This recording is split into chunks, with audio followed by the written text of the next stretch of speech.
Hey everyone, and welcome to The Explainer. We recently got our hands on a seriously fascinating piece of research. An expert literally spent 3 months analyzing exactly 47 tax returns of millionaires.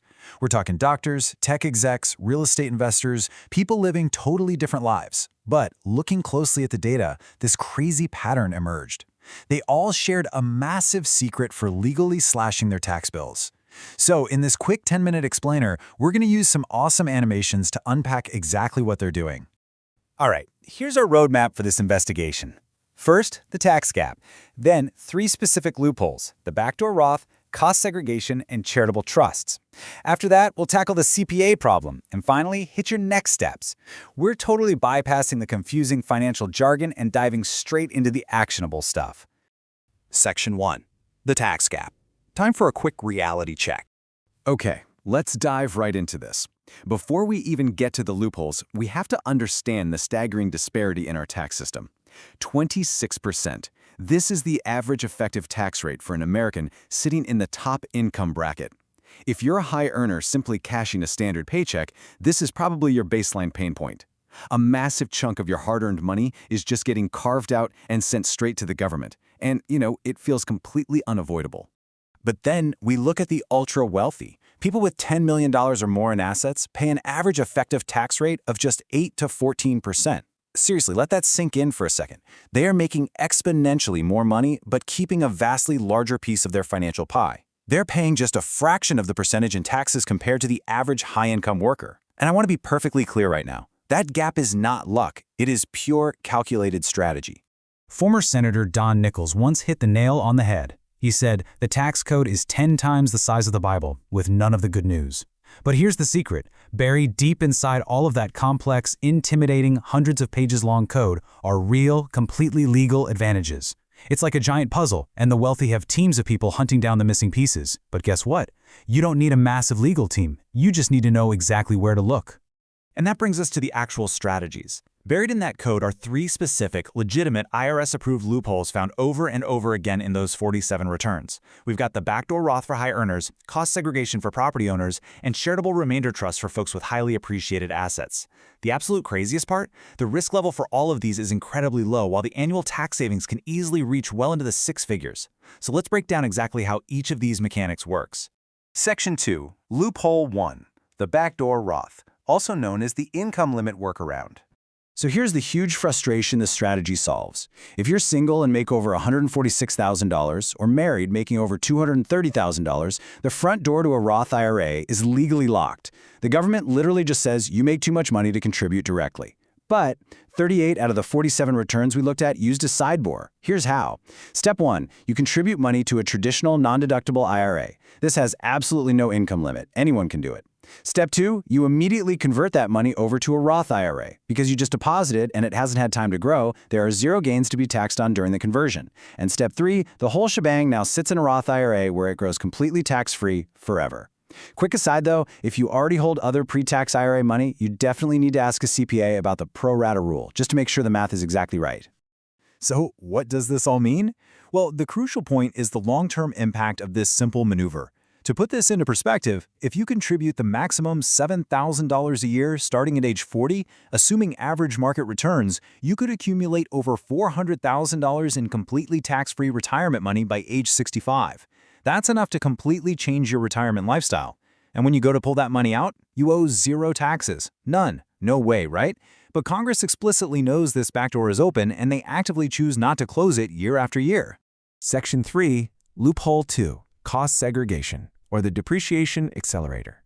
Now, what's really interesting about this next strategy is that exactly 100% of the real estate investors in our study used it. Not most of them, all of them. And the contrast is just dramatic. Normally, the IRS makes you spread the depreciation, the wear and tear of a rental property, over a sluggish 27.5 years. It's a snail's pace. If you bought a $500,000 property, you're deducting a pretty boring $18,000 a year. But accelerated depreciation breaks your property down into individual components. A building isn't just a building. It's a foundation, sure, but it's also carpeting, lighting, and landscaping. Suddenly, instead of a slow drip, you're front-loading those deductions like a rocket taking off. You can deduct a massive $80,000 to $100,000 right in year 1. Okay, so how does this magic actually happen?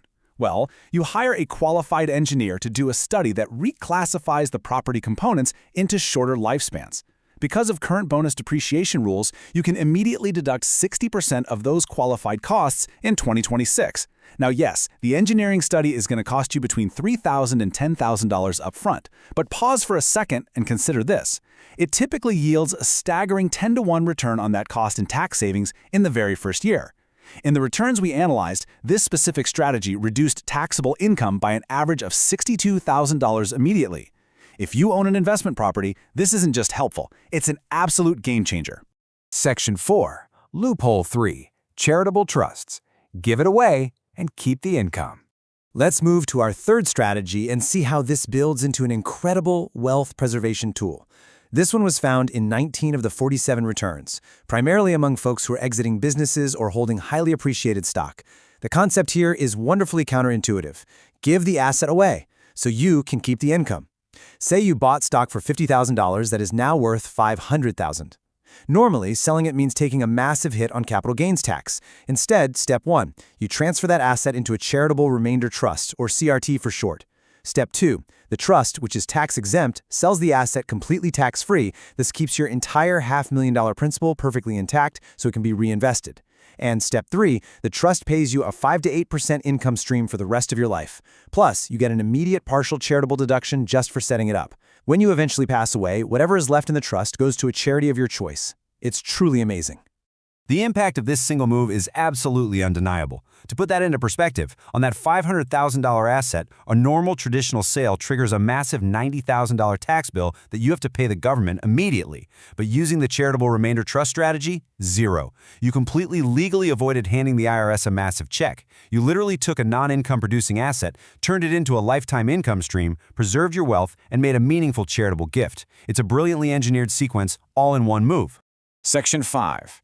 The CPA problem, or why your accountant failed.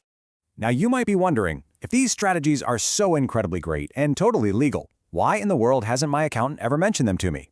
Well, the honest reality is a massive mindset shift that separates the millionaires in this study from everyone else. You see, most traditional accountants are reactive. They operate entirely in compliance mode. Their job is simply to look backward, accurately record what you already did last year, and file your return by April so you don't get penalized. But the millionaires? They use proactive CPAs. They treat tax planning as a continuous, year-round strategy. They're meeting in October to set up backdoor Roths in November, and they're scheduling cost segregation studies long before December 31st. Proactive tax planning is a forward-looking conversation. If you don't actively ask for it, a reactive CPA usually won't initiate it. Section 6. Next steps. Your 7-day action plan. All right.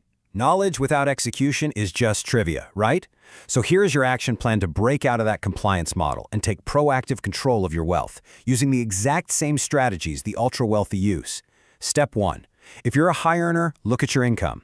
If you exceed the $146,000 limit as a single filer, or $230,000 if you're married, pick up the phone this week. Call your brokerage, places like Fidelity and Vanguard handle this cleanly every single day, and tell them you want to initiate a backdoor Roth process. It's an easy, low-risk win that you can start literally right now. Moving on to step 2. If you own any investment real estate, and remember, even just one rental property totally qualifies, go online right now, search for cost segregation study plus your city's name. Call them up and get a quote. The consultation call is free, and you could be looking at a remarkable 10-to-1 return on your investment in year 1 tax savings alone. It's way too powerful of a tool to just leave sitting on the table. And finally, step 3. If you're sitting on highly appreciated stock or a business you eventually want to sell, usually anything valued over $250,000, walk into your next CPA meeting and specifically ask if a charitable remainder trust makes sense for your situation. Now, pay close attention to their reaction here.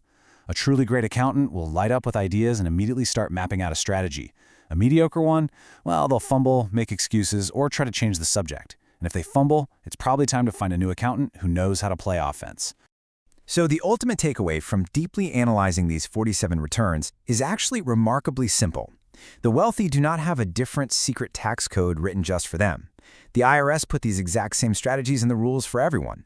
The wealthy just proactively use more of it.